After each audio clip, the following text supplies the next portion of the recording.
आज आपके सामने है class 8 English reader poem winter. और हम वीडियो में पढ़ने वाले हैं आज इसके सॉल्यूशंस को। तो question number 1, tick the correct option है। Number 1, acres on acres of light means that the mustard field. Answer is look bright because of yellow flower. Second question, December here is on fire means that the yellow mustard brightened winters. Third question, tick all the lines that help you know that it is a cold winter. Answer A and answer B. The dew has turned to glass. December here is on fire. Question B. Answer this question with reference to context. Question number 1, but it will not last forever. Winter too shall pass. Question A पूछा गया है what does it refers to. यहाँ पर it किसके लिए use हुआ है, तो इससे पहले जो लाइन थी उससे पढ़कर पता चलता है कि यहाँ पर इट उन ड्यू उन ओस की बूंदों के लिए यूज़ किया गया है जो फ्रोस्ट में चेंज हो चुकी हैं। ठीक है, it refers to dew that become frost due to cold winter.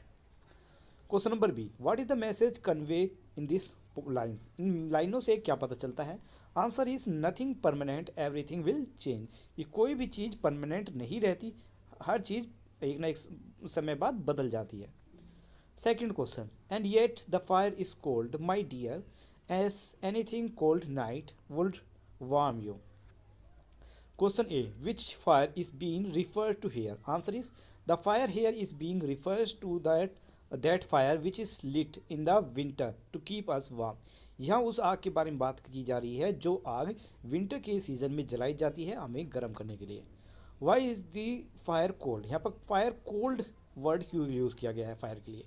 It means that fire is not able to provide sufficient heat in this extreme cold. यहाँ पर कोल्ड इसलिए यूज़ किया गया वर्ड ये दिखाने के लिए कि इस ठंडे मौसम में विंटर का सीज़न इतना ज़्यादा ठंडा है कि इस समय जो हमने आग जलाई हुई है वो भी सफिशियंट हीट प्रोवाइड नहीं कर पा रही है। Question 3, the dew has turned to glass but it will not last forever. Question A, how the dew turned to glass. Answer है इसमें dew become colder and freeze into ice becoming frost which call as glass here. यहाँ पे बताया गया है due मतलब ओस की बूंदें जब ठंडी हो जाती हैं तो वो आइस में चेंज हो जाती हैं और ये आइस ही फ्रोस्ट कहलाती हैं। और यहाँ पर फ्रोस्ट को ही ग्लास वर्ड से यूज रिप्रेजेंट किया है। Question B, what will not last forever. Answer is dew that is turn to frost. वो ओस की बूंदें जो फ्रोस्ट में बदल चुकी हैं, ठीक है, वो इस मतलब वो हमेशा नहीं रहेंगी, विंटर के सीज़न ख़त्म होते ही ये भी चली जाएंगे। Answer this question, why does the poet say that no one has heard the scarecrow sneeze or cry. Answer is because of the beauty and the smell of mustard and rye the scarecrow has not see sneeze or cry. क्योंकि यहाँ की सुंदरता winter के season में जो सुंदरता है और जो मस्टर्ड और राई की जो खुशबू आ रही है, ठीक है, और साथ ही जो स्केयर क्रो है, यहाँ पे एक लाइन ऐड कर सकते हो कि स्केयर क्रो को ये भी पता है कि ये समय भी बीत जाएगा और नया सीज़न आ जाएगा। तो उनसे पता है कि समय बदलता रहता है और बार बार जो जो सीज़न की जो साइकिल है वो चलती रहती है, इसलिए ना तो वो जो स्केयर क्रो है वो क्राई नहीं कर रहा है यहाँ पे। Question second, what does the mustard do to the kikar tree. Answer is the mustard cover the thorns that have fallen down from the kikar tree. कि मस्टर्ड जो है the mustard cover the thorns मतलब जो कांटे कीकर ट्री से गिर रही हैं उनको मस्टर्ड के जो प्लांट है वो कवर कर रहे हैं, ढक रहे हैं उन्हें। Why do the singer forget to sing. यहाँ पर सिंगर गाना क्यों भूल रहे हैं। Answer is the singer forget to sing because of extreme cold that effect them as everyone keep shivering and unable to sing properly. यहाँ पर singers जो हैं गाना इसलिए भूल रहे हैं क्योंकि ठंड बहुत ज़्यादा है, इस ऐसी ठंड में वो काँप रहे हैं और काँपने की वजह से कपकपी की वजह से वो ठीक से गा नहीं पा रहे। What does the poet means that when he say that there is a white touch to the grass. यहाँ पे white touch to the grass का मतलब क्या यूज़ किया गया है।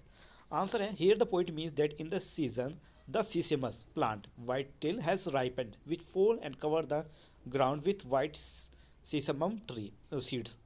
यहाँ पर पोइट का कहने का मतलब ये है कि इस सीज़न में विंटर सीज़न में सीसमम के जो प्लांट हैं वो पक जाती हैं, मतलब इसमें जो वाइट तिल आपने देखे होंगे, वो वाइट तिल जो है पक जाते हैं और उनके गिरने की वजह से जब वो ज़मीन को कवर कर लेते हैं तो बिल्कुल ऐसा लगता है कि जैसे हर जगह किसी सफ़ेद चीज़ ने किसी चीज़ को ढक रखा है, मतलब कुछ सफ़ेद चीज़ें गिरी हुई है ज़मीन पर। इसलिए यहाँ वर्ड यूज़ किया गया है there is a white touch to the grass. यहाँ पर वाइट चीज़ क्या है? सीसमम सीड, यानी तिल, जो सफ़ेद तिल होते हैं वो। Think and answer, why does the poet say a dry leaf fire will not burn you? Answer is the poet say a dry leaf fire will not burn you because the bitter cold make the fire ineffective and unable to provide sufficient heat. यहाँ पर poet ने dry leaf को ये ऐसा इसलिए कहा है कि एक ड्राई लीफ, एक सूखी पत्ती आपको गर्म नहीं कर सकती, क्योंकि यहाँ पर इतनी ज़्यादा ठंडी है कि जो फायर है वो भी असरदार नहीं है, वो भी सफिशियंट हीट आपको प्रोवाइड नहीं करा पा रही है। इसलिए पोइट ने ये लाइन यहाँ पर कही है। Why the poem called winter? यहाँ पोएम को विंटर क्यों कहा गया? विंटर पोएम क्यों रखा गया इसका पोएम का नाम? What other title you could you give for this poem? Answer, इसमें the poet express it with word to make the reader imagine how winter look like and how we suffer in this season. Poet ने कुछ ऐसे words का use किया है इस poem में कि जिससे कि पढ़ने वाले को ये पता चलता है कि महसूस होगा कि विंटर कैसा दिखता है और विंटर सीज़न में हम कैसा सफ़र करते हैं, मतलब हमारा जीवन कैसा बीतता है। इसलिए इस पोएम का नाम विंटर पोएम रखा गया है। और दूसरे पोएम्स मतलब दूसरे हम नाम जो इस पोएम का रख सकते थे, आंसर है अ कोल्ड सीज़न, या फिर डिसम्बर इज़ ऑन फायर, या फिर ब्राइट विंटर। ठीक है, तो हमारी ये वीडियो यहीं पर कंप्लीट होती है। क्वेश्चन आंसर्स यहाँ पर कंप्लीट हुए। पोएम का एक्सप्लेनेशन पहले ही अपलोड हो चुका है, जिसका लिंक आपको वीडियो के डिस्क्रिप्शन से या फिर चैनल की प्लेलिस्ट से मिल जाएगा। मिलते हैं नेक्स्ट वीडियो में, तब तक के लिए बाय बाय।